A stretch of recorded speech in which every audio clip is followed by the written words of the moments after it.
Az üzletláncok részére ugye ez a veszteséges értékesítés, ennek van egy olyan hatása vagy következménye, hogy az üzletláncok jelentős része például a promóciókat, vagy a különböző árcsökkentésről szóló kampányokat, ezeket jelentősen csökkentette ezeknek a számát. Ugye ennek a végső úgymond vesztese az a fogyasztó, mert hogy az egyébként Magyarországon nagyon népszerű, akár heti rendszerességgel megjelenő árcsökkentett portfóliót hihetetlenül kedvelik a vásárlók. Na most az ár és stop rendelkezésnek volt egy ilyen hatása, hogy ezek a promóciók, ezek gyakorlatilag megszűntek, mert hogyha én egy terméket veszteségesen árusított, akkor miért csökkentsem még az árát? Tehát így is veszteségesen árulom. Tehát megszűntek a promóciók. Még egyszer mondom, hogy ennek a legnagyobb vesztesei természetesen a fogyasztók és a vásárlók. Kívülbelül a Munkaadók és Gyáriparosok Országos Szövetségének podcastje. A magyar gazdaságról gondolkodó hallgatóknak. Üdvözlök mindenkit, sziasztok! Ez itt a Kívülbelül az MGYOSZ podcastja. Én Búzás Balázs vagyok, és itt ül velem szemben Kozák Tamás, az Országos Kereskedelmi Szövetség főtitkára. Szia Tamás! Üdvözlök mindenkit, szervusztok! Valamint Berezvai Zsombor, a Budapesti Corvinus Egyetem docense. Szia Zombi! Sziasztok! Üdvözlöm én is a hallgatókat! Az elmúlt években a magyar kiskereskedelem mondhatni, hogy egy szabályozási kísérleti laborrá volt. Árstop, árésstop, plázastop, különadó. Most itt kormányváltás után vagyunk, és sok minden van mérlegen. Ha egyetlen mondatban kellene összefoglalni, hol tart ma a magyar kiskereskedelem? Jó vagy rossz állapotban van? Tamás? Egyértelműen rossz állapotban a túlélés. Túlélésről szólt a 2025, mindenhogy a 2024.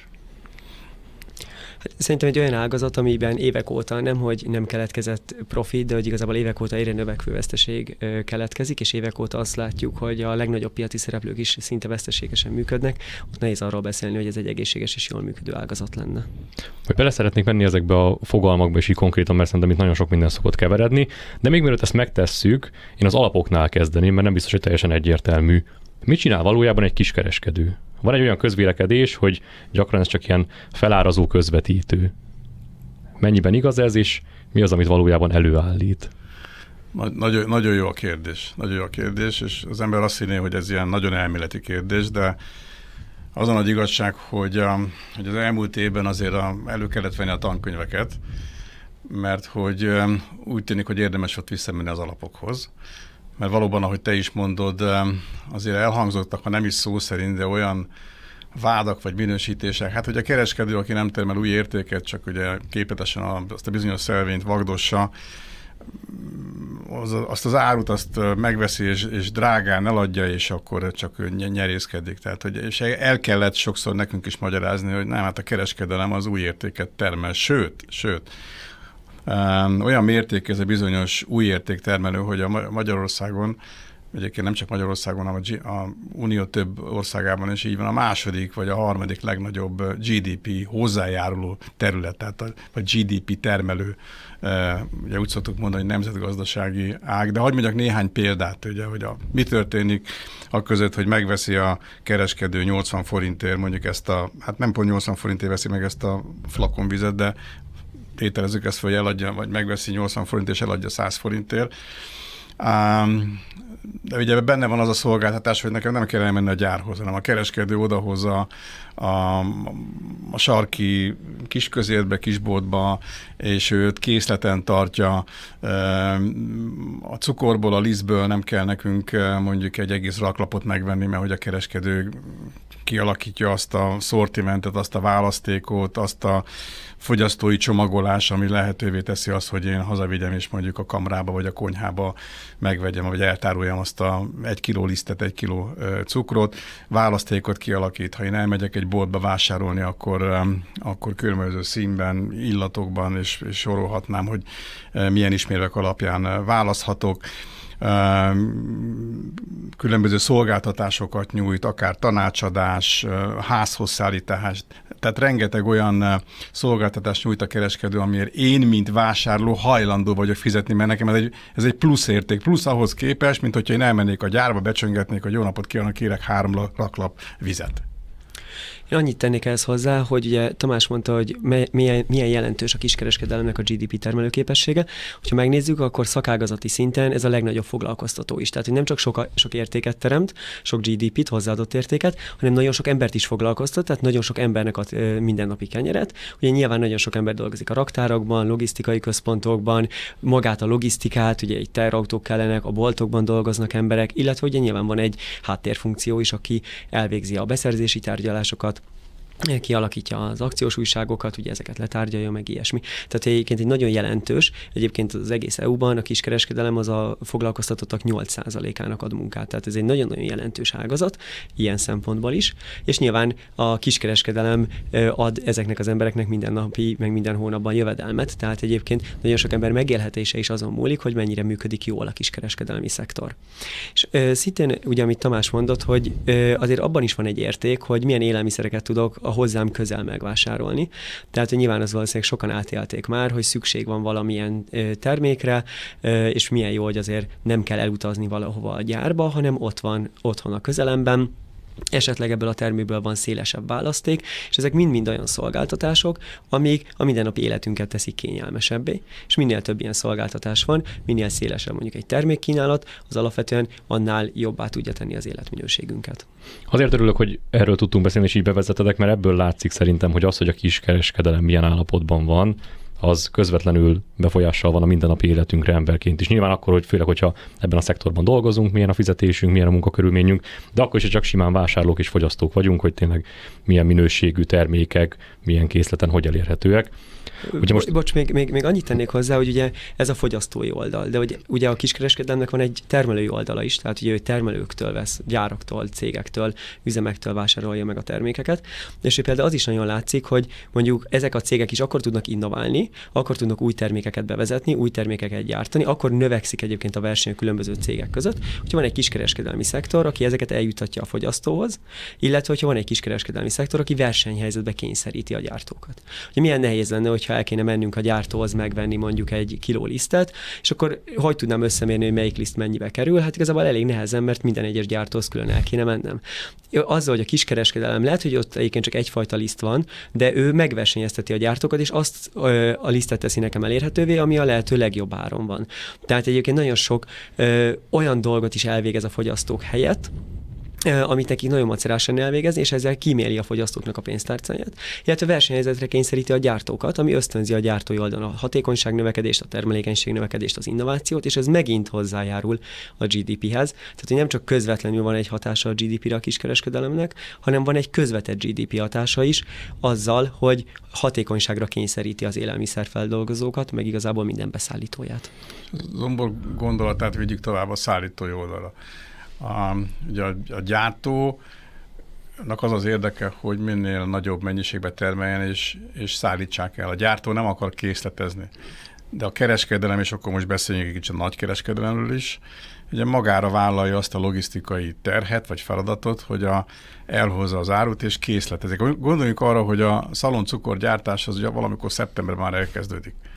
Mert ugye a gyártó nem szeretne készletezni. A gyártó szeretné minél előbb eladni, és minél előbb a gyárkapun kívül szeretné látni azt a terméket. Nem csak, hogy elhozza a kereskedő, ebben az esetben a nagykereskedő azt a sok-sok raklap szaloncukrot, hanem ezt meg is finanszírozza, mert hogy a gyártónak természetesen ezt ki kell fizetni, de mi mind vásárlók majd valamikor decemberben a karácsony előtt egy-két nappal fogjuk kifizetni. Tehát, hogy a kereskedő meg is finanszírozza, nagyon komoly logisztikai feladatot lát el, és egy komoly finanszírozási terhet vesz le ebben az esetben a gyártó válláról. Itt ebben nagyon belemegyünk majd később is, mert főleg a mi hallgatóink azok általában ezt a szállítói, meg termelői oldalt ismerik közelebbről, azon túl, hogy nyilván magánemberként, fogyasztóként is megjelenünk. De még mielőtt ebbe belemegyünk mélyebben, én itt szívesen tisztába tennék néhány fogalmat. Ugye az utóbbi években az ár és top egy ilyen nagyon központi fogalomként jelent meg. Mit jelent pontosan az árés, a haszonkulcs, a profit, itt mindenféle fogalom repült körbe-körbe, be tudtok vezetni minket egy kicsit, hogy akkor pontosan mik a különbségek, és egyik-másik mit jelent? Nem csak elméletről beszélünk, és ezt örülök, hogy ezt felhoztad, mert hogy ez megint belekeveredett ebbe a politikai kommunikációba. Ugye egy pár hónappal ezelőtt olyan összefüggésben hallhattuk ezt a bizonyos mondatot, kifejezést, hogy elég legyen 10% profit a kereskedőknek. És akkor ezt a kereskedők megpróbálták több-kevesebb sikerrel elmagyarázni, hogy hát az a profit, az a 10% az nem a profit a 10%, hanem az ár és a 10%, amivel ugye maximalizálva lehet ez a bizonyos jövedelmezőség. De hogy a kérdésedre is válaszoljak, az ár és ez semmi más, picit azért leegyszerűsítem, mint amennyire én megveszem és eladom, és annak a különbsége. 80 forintért az előző példában megveszem ezt a palack vizet, és 100 forint eladom. De az a 20 forint, az az ár, és én abból fogom kifizetni azoknak a szolgáltatóknak, dolgozóknak a bérét, szolgáltatóknak a díját, vagy akár az adókat is, ami szükséges ahhoz, hogy én dolgozzak. Abból a 20 forintból fogom kifizetni, vagy fogja a kereskedő kifizetni az energiaköltséget, az áramköltséget, a bérleti díjat, tehát a működésnek a költségét. És ugye minden szép és minden jó, akkor az árésből levonva ezeket a működési költségeket marad a profit, ami ugye évről évre most azt látjuk, hogy kevesebb. Tehát profit az, ami a cégnél marad, de az árés még nem ért véget a történet. A profit az, ami hosszú távon a cégnek a fejlődését szolgálhatja. Hát ez sajnos most nagyon úgy néz ki, hogy ez a minimális szintre csökkent, vagy jó esetben pozitív nulla a cégek jelentős részénél. Annyival egészíteném ki, hogy ugye az árés csökkentésben ugye 10%-ban került ez maximalizálásra, de ebből egyébként a nagyobb kiskereskedőknél 4,5%-ot a kiskereskedelmi különadóval le is vesz az állam, tehát rögtön marad 5,5, és ugye ebből kéne minden működési költséget finanszírozni, és ugye az előbb mondtam, hogy például mennyire sok embert foglalkoztat a kiskereskedelem, nyilván az összes alkalmazottnak a bére az árésből kerül kifizetésre. És hogyha visszamegyünk az árstop, meg az árstop, meg minden ilyen állami szabályozás előtti időszakra, tehát lényegében mondjuk ilyen 2021 előtti évekre, akkor is az látszik, hogy az árbevétel arányos nyeresége átlagosan a magyarországi kiskereskedőknek ilyen 3-4% körül volt. Tehát még amikor az árés sokkal, vagy valamennyivel magasabb is volt, mint 10%, akkor is, ami ebből profitként megmaradt, az 3-4%. Tehát, hogy egyáltalán nem volt itt óriási 10%-ot meghaladó profitabilitás. Ja, azért kezdtem el mosolyogni, mert ezek szerint a 10% profittal ti nem megelégedtek volna, de ennek inkább a fele vagy a harmada volt jellemző. Hát azért sok olyan területet meg tudnék nevezni a magyar gazdaságban, ahol 2-3%-os profitrátával elég hamar bedobnák a török között. És itt, hogyha nagyon konkrét szintre megyünk le, akkor van ebben egy olyan érdekesség is, hogy a kiskereskedelemben vannak különböző üzleti modellek, eltérő üzleti modellek. Ugye egyrészt vannak a diszkontok, ugye, és van a másik, ami ilyen teljes választékot kínáló szupermarket, hipermarket. Arról tudok egy kicsit beszélni, hogy miben mások ezek a különböző logikák, és ezek az üzleti modellek mit hoznak magukkal következményként? Kezdjük akkor a hiper-szupermarketnél.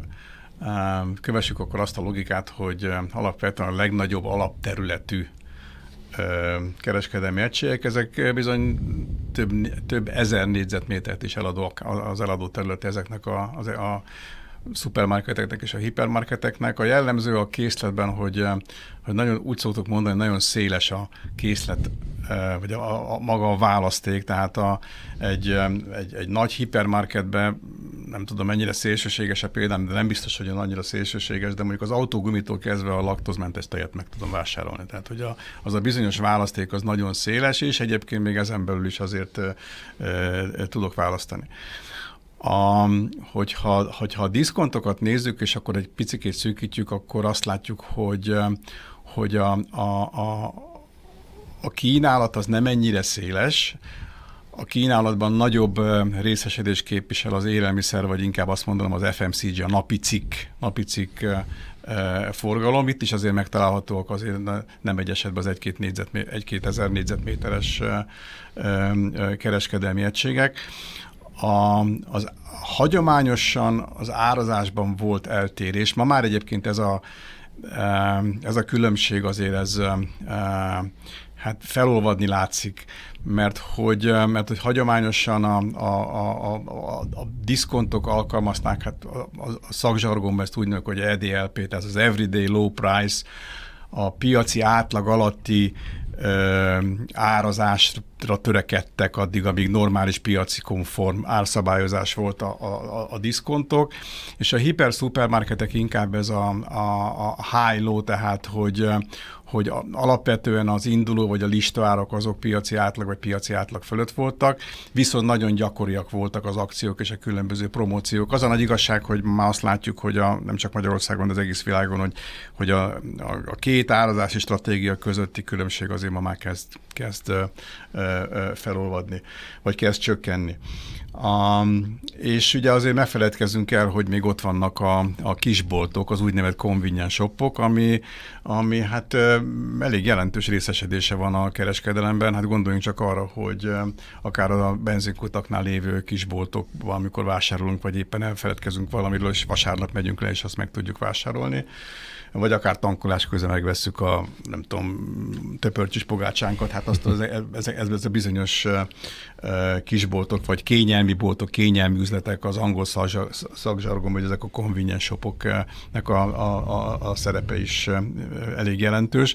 Van egy másik fajta osztályozása ezeknek a boltoknak, vagy ezeknek a kereskedelmi egységeknek, ez inkább a tulajdonosi, vagy tulajdoni viszony felől közelíti meg, és ugye ebbe tartoznak bele akkor ezek a bizonyos független kisboltok, amelyeket láthatjuk a kis településeken, vagy akár a lakótelepen a házunknak az aljában.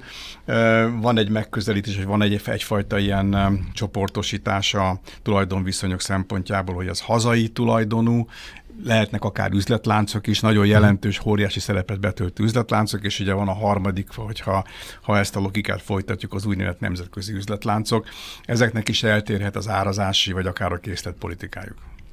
Zombor, itt az ár és top hogy hatott egyik másik igen, szerintem ugye szegmensre? azt érdemes látni, ugye, hogy ahogy Tamás is mondta, nyilván egy diszkont üzletláncban kevesebb termékcikk érhető el, de egyébként, hogyha megnézzük mondjuk a kiskereskedelmi toplistát, ami nemrég jött ki, akkor az látszik, hogy Magyarországon a legnagyobb kiskereskedő a Lidl, ami pont egy ilyen diszkont kereskedő, tehát amúgy nagyon nagy forgalmat bonyolít le.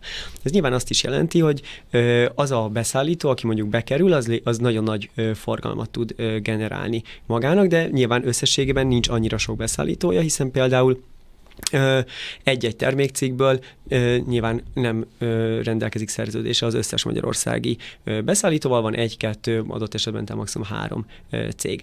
Na most ugye, mivel itt kevesebb termékcikk van, gyorsabban forognak a termékcikkek, ezért nyilván ezek a cégek összességében egy mondjuk gyorsabban forognak a termékek, tehát lehetséges, hogy ők eleve mondjuk alacsonyabb marginokkal üzemelnek azért, mert cserébe a működési költségeik is alacsonyabbak. Ugye kevesebb termékcikkel kell foglalkozni, kevesebb raktárterület kell, kevesebb eladó kell a boltokban, tehát nyilván kevesebbek a költségeik, és ezeket az alacsonyabb költségeket igazából átengedik a fogyasztóknak. Másik oldalról mondjuk egy szupermarket vagy egy hipermarket sokkal szélesebb választékot ad, de nyilván ez azt jelenti, hogy több beszerző kell, ugye nagyobb raktárterületek kellenek, a logisztikai folyamatok bonyolultabbak, mert többfajta terméket kell kiszállítani, tehát nyilván ez megjelenik egy magasabb költségben. De nyilván nagyon sok fogyasztó éppen azért jár ezekbe a boltokba, mert értékeli azt, hogy szélesebb a kínálat.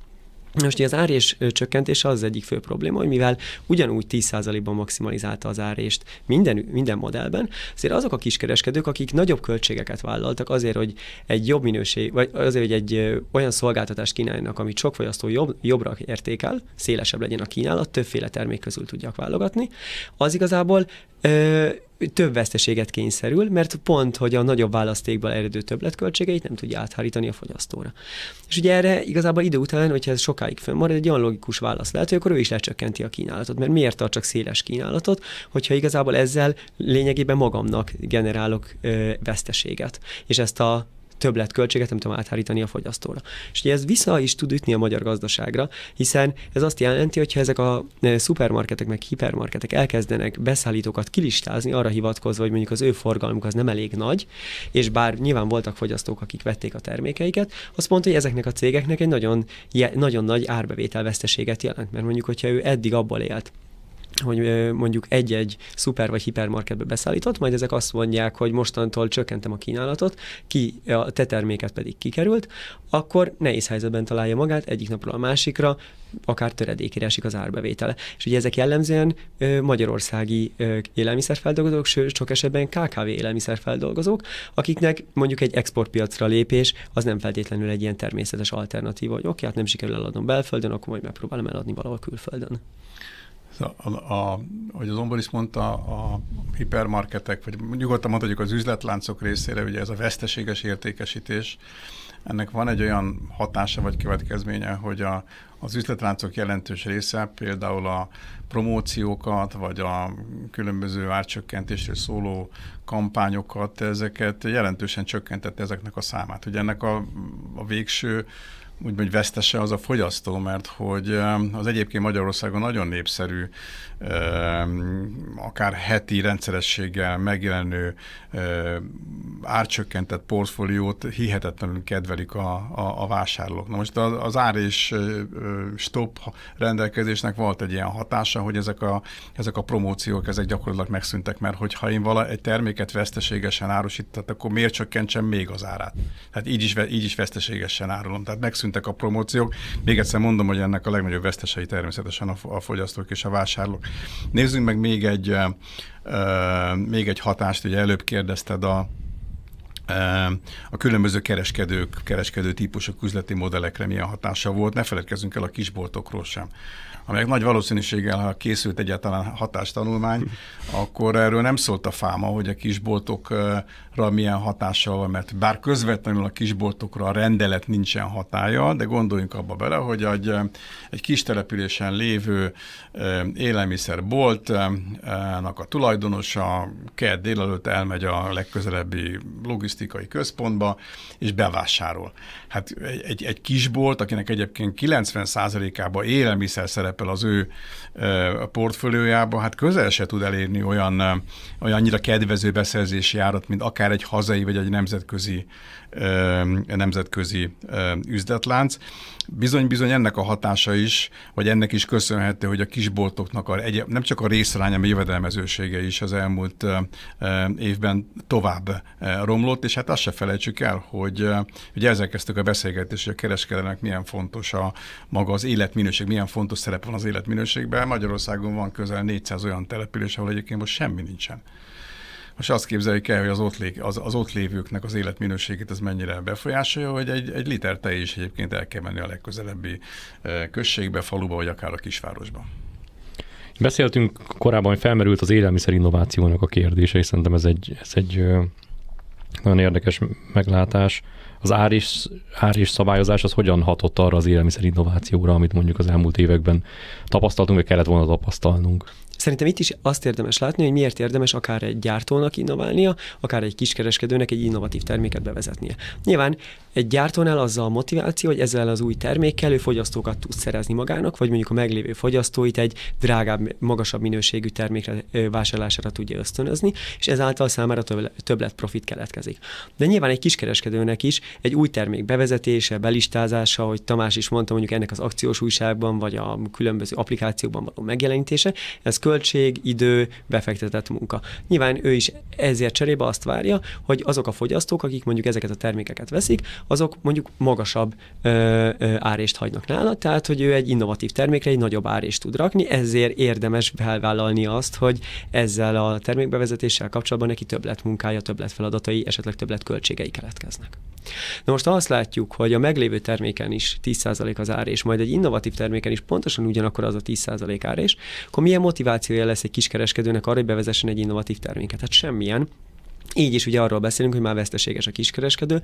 Miért vállalna be plusz logisztikai költséggel, plusz üzleti kihelyezési költséggel, plusz reklámmal egy olyan terméknek a piacra vitelét, és egy olyan innovációnak a fogyasztók általi megkedveltetését, amiből ő lényegében semmit nem nyer, hiszen hogyha a fogyasztó a másik terméket veszi, az is pontosan ugyanakkor a profitot, pontosan ugyanakkor a árbevételt és valószínűleg veszteséget generál nála.